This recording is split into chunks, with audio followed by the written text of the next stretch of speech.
The next 2 days in Pamplona were quiet, and there were no more rows. The town was getting ready for the fiesta. Workmen put up the gate posts that were to shut off the side streets when the bulls were released from the corrals and came running through the streets in the morning on their way to the ring. The workmen dug holes and fitted in the timbers, each timber numbered for its regular place. Out on the plateau beyond the town, employees of the bull ring exercised picador horses, galloping them stiff-legged on hard, sun-baked fields behind the bull ring. The big gate of the bull ring was open, and inside the amphitheater was being swept. The ring was rolled and sprinkled, and carpenters replaced weakened or cracked planks in the barrera. Standing at the edge of the smooth rolled sand, you could look up in the empty stands and see old women sweeping out the boxes. Outside, the fence that led from the last street of the town to the entrance of the bull ring was already in place and made a long pen. The crowd would come running down with the bulls behind them on the morning of the day of the first bullfight. Out across the plain where the horse and the cattle fair would be, some gypsies had camped under the trees. The wine and the aguardiente sellers were putting up their booths. One booth advertised, "Honest del Toro." The cloth sign hung against the planks in the hot sun in the big square. That was the center of the town. There was no change yet.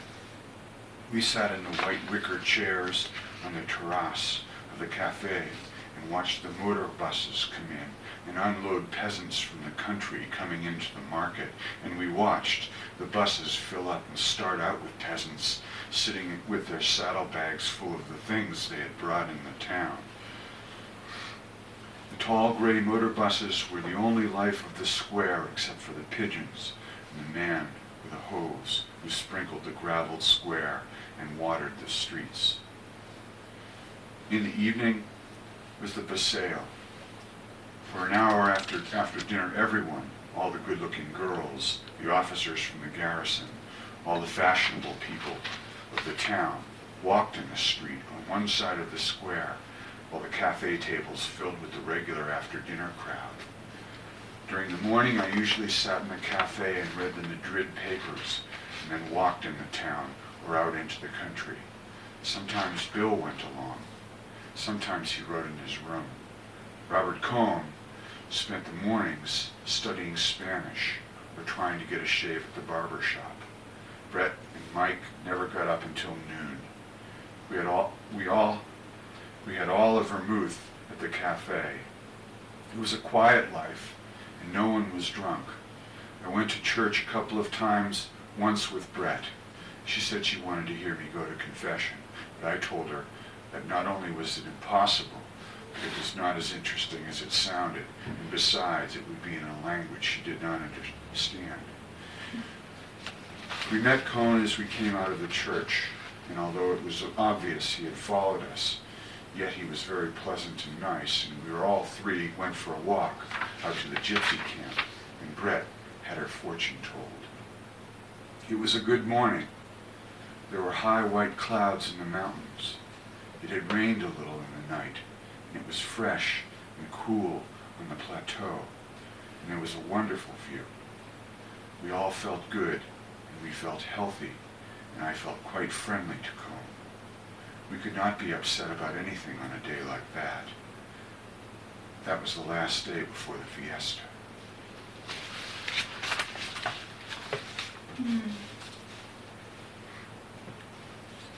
D minus.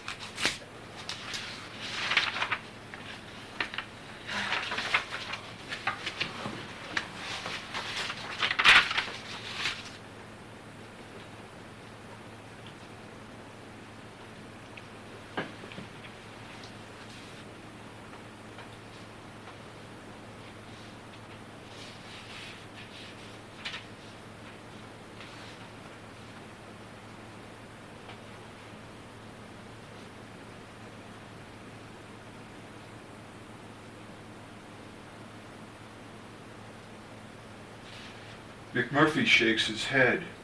Hoo-wee, electricity through the head, man, that's like electrocuting a guy for murder. The reasons for both activities are much more closely related than you might think. They are both cures. And you say it don't hurt? I personally guarantee it. Completely painless. One flash and you're unconscious immediately. No gas, no needle, no sledgehammer. Absolutely painless. The thing is, no one ever wants another one. You change.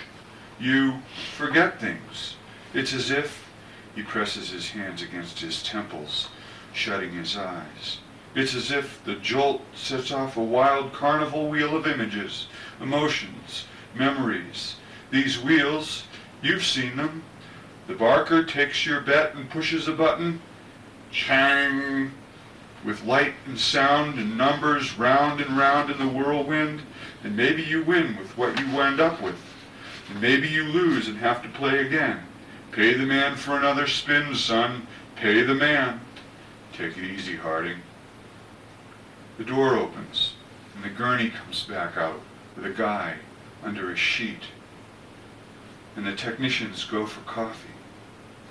McMurphy runs his hand through his hair. I don't seem able to get all this stuff that's happening straight in my mind. What's that? The shock treatment? Yeah, no, not just that. All this. He waves his hand in a circle. All these things going on. Harding's hand touches McMurphy's knee. Put your troubled mind at ease, my friend. In all likelihood, you needn't concern yourself with EST. It's almost out of vogue and only used in the extreme cases. Nothing else seems to reach, like lobotomy. Now, lobotomy, that's chopping away part of the brain. You're right again. You're becoming very sophisticated in the jargon. Yes, chopping away the brain, frontal lobe castration. I guess if she can't cut below the belt, she'll do it above the eyes. You mean ratchet? I do indeed. I don't mean the nurse had the say-so on this kind of thing. I don't think the nurse had the say-so on this kind of thing. She does indeed. McMurphy acts like he's glad to get off talking about shock and lobotomy and get back to talking about the big nurse. He asks Harding what he figures is wrong with her. Harding and Scanlon and some of the others have all kinds of ideas. They talk for a while about whether she's the root of all the trouble here or not, and Harding says she's the root of most of it. Most of the other guys think so too, but McMurphy isn't so sure anymore. He says he thought so at one time, but now he don't know. He says he don't think getting her out of the way would really make much difference. He says that there's something bigger making all this mess, and goes on to try to say what he thinks it is. He finally gives up when he can't explain it. McMurphy doesn't know it, but he's into what I realized a long time ago, that it's not just the big nurse by herself, but it's the whole combine, the nationwide combine, that's the really big force. And the nurse is just a high-ranking official for them. The guys don't agree with McMurphy. They say they know what the trouble with the things is. Then get in an argument about that. They argue till McMurphy interrupts them. Hell's bells, listen at you, McMurphy says.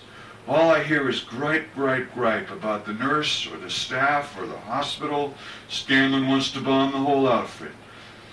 Seefeld blames the drugs. Fredrickson blames his family trouble. Well, you're all just passing the buck. He says that the big nurse is just a bitter, icy-hearted old woman, and all this business trying to get him to lock horns with her is a lot of bull. Wouldn't do anybody any good, especially him.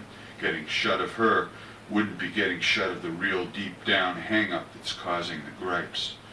You think not, Harding says? Then since you are suddenly so lucid on the problem of mental health, what is this trouble? What is this deep-down hang-up, as you so cleverly put it? I tell you, man, I don't know. I never seen the beat of it. He sits still for a minute, listening to the hum from the x-ray room.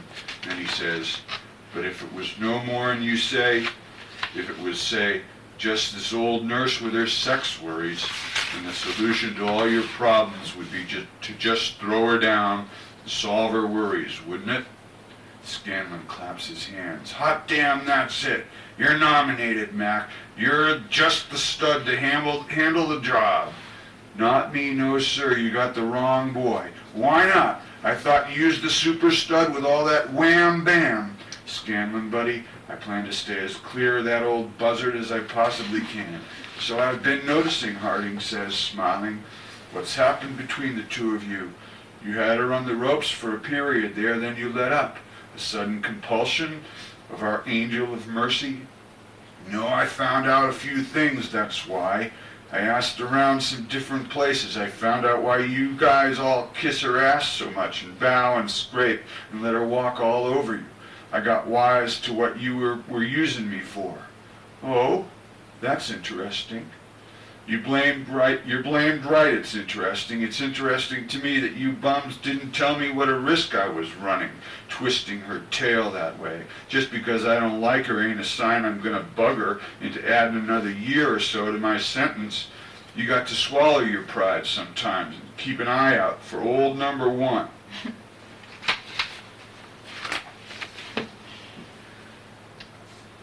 C plus.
Her eyes rolled in synthetic resignation. Go on, please. Well, the idea was he would take her in September to Hollywood and arrange a tryout for her. A bit part in the tennis match scene of a movie picture based on a play of his, Golden Guts, and perhaps even have her double one of its sensational starlets on the Klieg-struck tennis court. Alas, it never came to that. Where is the hog now? He was not a hog. He was a great guy in many respects, but it was all drink and drugs. And of course, he was a complete freak in sex matters, and his friends were all slaves. I just could not imagine, Humbert, could not imagine what they all did at Duck Duck Ranch. She refused to take part because she loved him, and he threw her out. What things?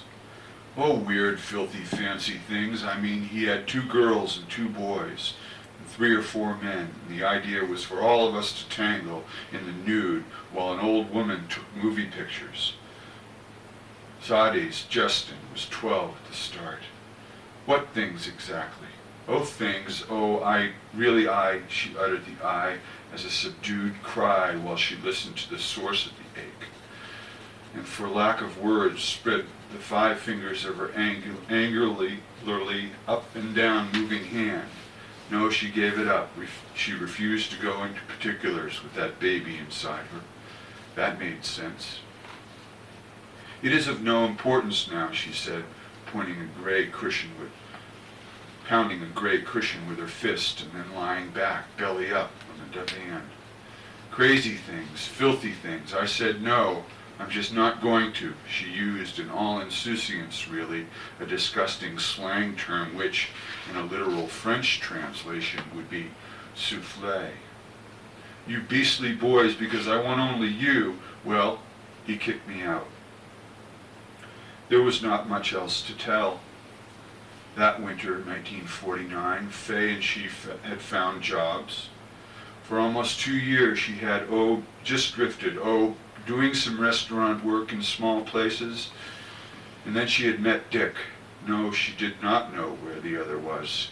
In New York, she guessed. Of course, he was so famous she would have found him at once if she'd wanted. Fay had tried to get back to the ranch, and it just was not there anymore. It had burned to the ground. Nothing remained, just a charred heap of rubbish. It was so strange, so strange. She closed her eyes and opened her mouth, letting back on the cushion, one felted foot on the floor. The wooden floor slanted, a little steel ball would have rolled into the kitchen. I knew all I wanted to know. I had no intention of torturing my darling. Somewhere beyond Bill's shack, an after-work radio had begun singing of folly and fate, and there she was with her ruined looks and her adult rope-vined narrow hands and her goose-flesh white arms and her shallow ears and her unkept armpits. There she was, my Lolita, hopelessly worn at 17 with that baby, dreaming already in her of becoming a big shot and retiring around 2020 AD. And I looked at her and knew as cleverly as I know I am going to die, and I loved her more than anything I had ever seen or imagined on earth or hoped for anywhere else. She was only the faint violent whiff and dead leaf echo of the nymphette I had rolled upon myself upon with such cries in the past, an echo of the brink of a russet ravine with a far wood under the white sky and brown leaves choking the brook and one last cricket in the crisp weeds. But thank God it was not that echo alone that I worshipped.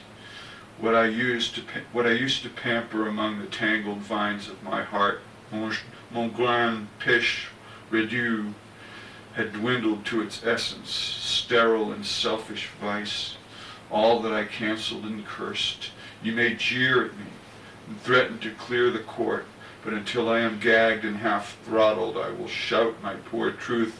I insist the world know how much I loved my Lolita, this Lolita, pale and polluted, and big with another's child, but still gray-eyed, still sooty-lashed, still auburn and almond, still camancita, still mine.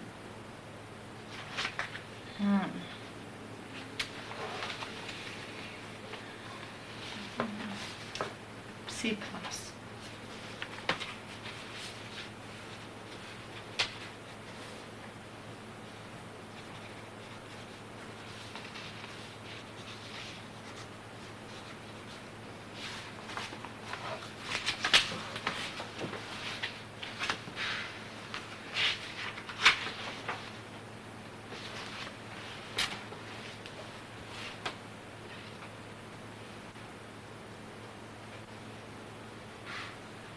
Lenny was just finishing making his bed. The wooden latch raised again and the door opened.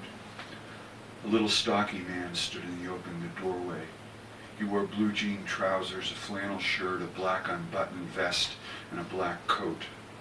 His thumbs were stuck in his belt, on each side of a square steel buckle. On his head was a soiled brown Stetson hat, and he wore high-heeled boots and spurs to prove he was not a laboring man. The old swamper looked quickly at him, and then shuffled to the door, rubbing his whiskers with his knuckles as he went. "Them guys just come," he said, and shuffled past the boss and out the door. The boss stepped into the room, the short, quick steps of a fat-legged man. "I wrote Murray and Reddy. I wanted 2 men this morning. You got your work slips?" George reached into his pocket and produced the slips and handed them to the boss. "It wasn't Murray and Reedy's fault. It says right here on the slip you was to be here for work this morning." George looked down at his feet. "Bus driver give us a bum steer," he said. "We had to walk 10 miles. Says we was here when we wasn't. Couldn't get no rides in the morning." Boss squinted his eyes. Well, I had to send out the grain team short 2 buckers. Won't do any good to go out now till after dinner. He pulled his time book out of his pocket, opened it to where a pencil was stuck between the leaves. George scowled meaningfully at Lenny, and Lenny nodded to show that he understood. The boss licked his pencil. What's your name? George Milton. What's yours? George said. His name's Lenny Small. The names were entered into the book. Let's see. This is the 20th, noon the 20th. Close the book. Where you boys been working? Up around Weed, George said. You too? To Lenny. Yeah, him too, said George. The boss pointed a playful finger at Lenny. He ain't much of a talker, is he? No, he ain't, but he's sure a hell of a good worker. Strong as a bull. Lenny smiled to himself. Strong as a bull, he repeated. George scowled at him, and Lenny dropped his head in shame at having forgotten. The boss said suddenly, Listen, Small. Lenny raised his head. What can you do? In a panic, Lenny looked at George for help. He can do anything you tell him, said George. He's a good skinner, he can wrestle grain bags, drive a cultivator, he can do anything. Just give him a try. The boss looked at George. Why don't you let him answer? What are you trying to put over? George broke in loudly. Well, I ain't saying he's bright, he ain't. But I say he's a damn good worker. He can put up a 400-pound bale. The boss deliberately put the little book in his pocket. He hooked his thumbs in his belt, squinted one eye nearly closed. Say, what you selling? Huh? I said, what stake you got in this guy? You taking his pay away from him? No, of course I ain't. Why do you think I'm selling him out? Well, I never seen one guy take so much trouble for another guy.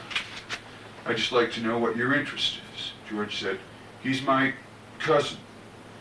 I told his lady I'd take care of him. Told his old lady I'd take care of him. He got kicked in the head by a horse when he was a kid. He's all right. Just ain't bright. But he can do anything you tell him. The boss turned half away. Well, God knows, you don't need any brains to buck barley bags. But don't you try to put nothing over, Milton. I got my eye on you. Why'd you quit in Weed? Job was done, George said promptly. Kind of job. We was digging a cesspool. All right? Well, don't try to put nothing over, 'cause you can't get away with nothing. I've seen wise guys before. Going out with the grain teams after dinner, they're picking up barley at the threshing machine. Go out with Slim's team. Slim? Yeah, big tall Skinner. You'll see him at dinner. He turned abruptly and went to the door, but before he went out, he turned and looked for a long moment at the two men. When the sound of his footsteps had died away, George turned on Lenny. So you wasn't going to say a word.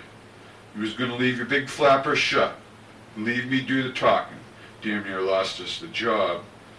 Lenny stared hopelessly at his hands. I forgot, George. Yeah, you forgot. You always forget. And I got to talk you out of it. He sat heavily on the bunk. Now he's got his eye on us. Now we got to be careful and not make no slips. You keep your big flapper shut after this. He fell morosely silent. George, what do you want now? I wasn't kicked in the head with no horse, was I, George? Be a damn good thing if you was, George said viciously. Save everybody a hell of a lot of trouble. You said I was your cousin, George. Well, that was a lie. And I'm damn glad it was. If I was a relative of yours, I'd shoot myself. He stopped suddenly, stepped to the open front door and peered out. Say, what the hell you doing listening? The old man came slowly into the room. He had his broom in his hand, and at his heels there walked a drag-foot sheepdog, gray of muzzle, and with pale, blind old eyes. The dog struggled lamely to the side of the room and lay down, grunting softly to himself and licking his grizzled, moth-eaten coat. The swamper watched him until he was settled. I wasn't listening. I was just standing in the shade a minute, scratching my dog. I just now finished swamping out the wash house. You was poking your big ears into our business, George says, and I don't like nobody to get nosy.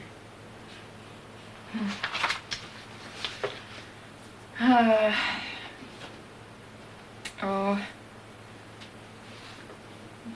Let's see.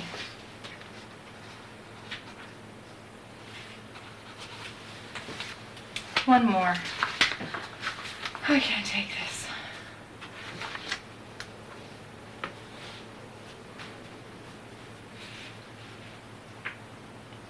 First thing I did when I got off at Penn Station, I went into this phone booth. Felt like giving somebody a buzz. I left my bags right outside the booths so that I could watch them, but as soon as I was inside, I couldn't think of anybody to call up.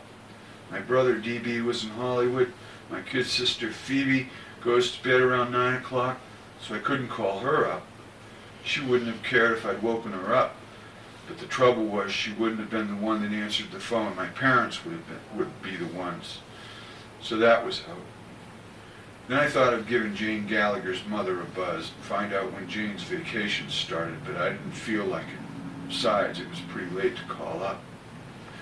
Then I thought of calling this girl I used to go around with quite frequently, Sally Hayes, because I knew her Christmas vacation had started already. She'd written me this long, phony letter inviting me over to help her trim the Christmas tree Christmas Eve and all, but I was afraid her mother had answered the phone. Her mother knew my mother, and I could picture her breaking a goddamn leg to get to the phone to tell my mother I was in New York. Besides, I wasn't crazy about talking to old Mrs. Hayes on the phone. She once told Sally I was wild. She said I was wild and I had no direction in life. Then I thought of calling up this guy that went to the Wooten School when I was there, Carl Luce, but I didn't like him much. So I ended up not calling anybody. I came out of the booth after about 20 minutes or so and got my bags and walked over to the tunnel where the cabs are. Got a cab. I'm so damned absent-minded I gave the driver my regular address just out of habit and all, and I mean I completely forgot I was going to shack up in a hotel for a couple of days and not go home till vacation started. I didn't think of it till we were halfway through the park, and then I said, "Hey, do you mind turning around when you get a chance? I give you the wrong address. I want to go back downtown." The driver was a sort of a wise guy. "Can't turn around here, Mac. This here's the one way. I'll have to go all the way to 90th Street now."